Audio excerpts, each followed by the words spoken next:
What do you do with your veneer preparations if the patient has interproximal composite restorations? That is the question today with webinar questions answered. This question was asked in a variety of ways from a number of different participants of my Veneer Prep webinar. And, there was one by Dr. Churkar, how to prepare anterior veneers when you have moderate-sized interproximal composite restorations. Another from Dr. Denness.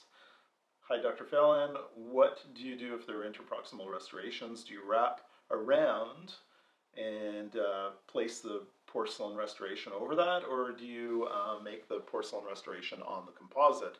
And these are good questions. I think part of this is leading from the fact that I showed my ideal preparation design, which doesn't break contacts. It just leaves the interproximal contact intact. Now, there are some cases where there's small interproximal composite resins.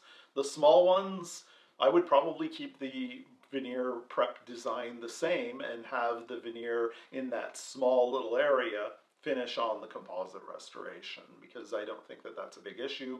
The only issue is the composite restoration really well done? So if it's one you've done and you know that it's bonded well, and you're happy with the seal, the way it looks, that there's, for a fact there's no recurrent decay underneath. If you're happy with that restoration, you can leave it and just prep it, and prep it like a normal ideal prep and have a very small finish line on composite resin, in which case you can micro etch the composite resin to add to the bond strength when you bond the porcelain veneer.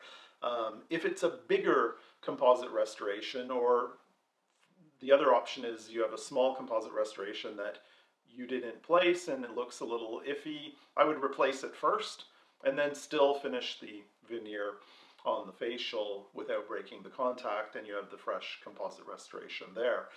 If it's a bigger composite restoration, and it's hard to quantify, but if it's more than half the height of the interproximal contact, I would say maybe half to 3/4, you'll have to consider what you want to do.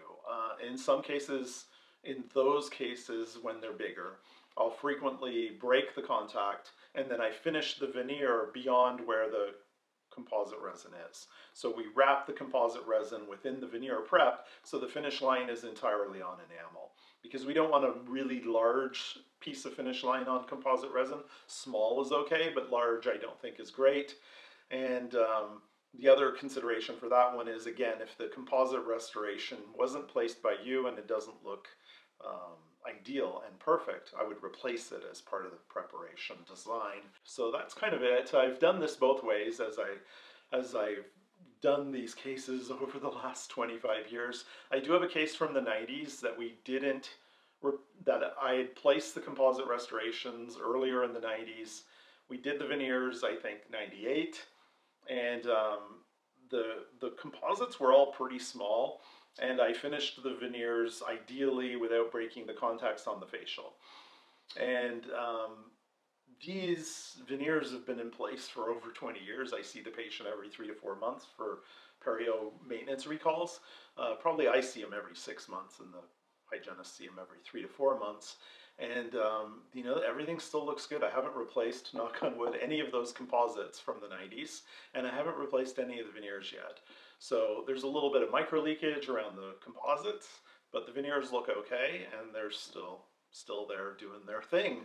So this can work, and I've had a couple of cases that are over 20 years old that prove that that works okay. They were all pretty small. For the most part, as I said, the bigger ones I wrap onto the palatal and break the contact.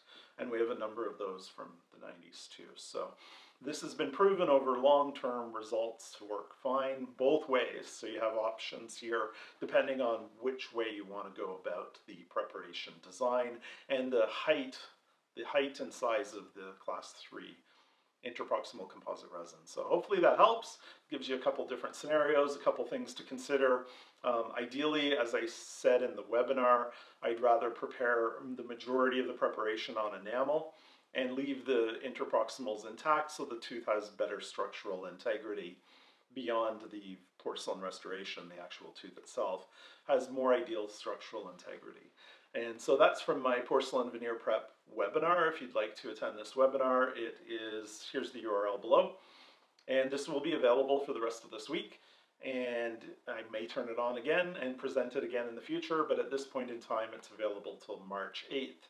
So if you'd like to, click below and watch it and attend as soon as possible. Thank you very much, and we'll talk to you soon. Take care.